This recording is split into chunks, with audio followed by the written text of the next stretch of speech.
প্রেমিকা ফিরিয়ে আনার জাদুকরী ইসলামিক ওয়াজিফা। এ ধরনের দাবি ইসলামী দৃষ্টিকোণ থেকে সঠিক নয়।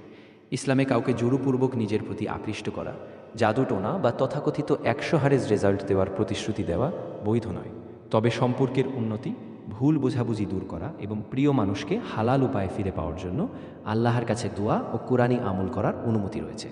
যদি কারো সঙ্গে সম্পর্ক ভালো করতে চান তাহলে নিচের আমলগুলো করতে পারেন। ১. 5 ওয়াক্ত নামাজ নিয়মিত আদায় করুন। ২. বেশি বেশি ইস্তিগফার পড়ুন, আস্তাগফিরুল্লাহ।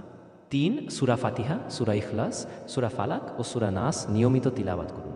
দোয়া করুন, রব্বানা হাবলানা মিন আজওয়াজিনা ওয়া যুররিয়াতিনা কুররাতা আয়ুন।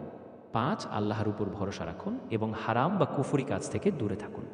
মনে রাখতে হবে, মানুষের হৃদয় আল্লাহর নিয়ন্ত্রণে, তাই কোনো জাদু নয়, বরং দোয়া, ধৈর্য ও উত্তম আচরণই সম্পর্ক সুন্দর করার সর্বোত্তম পথ।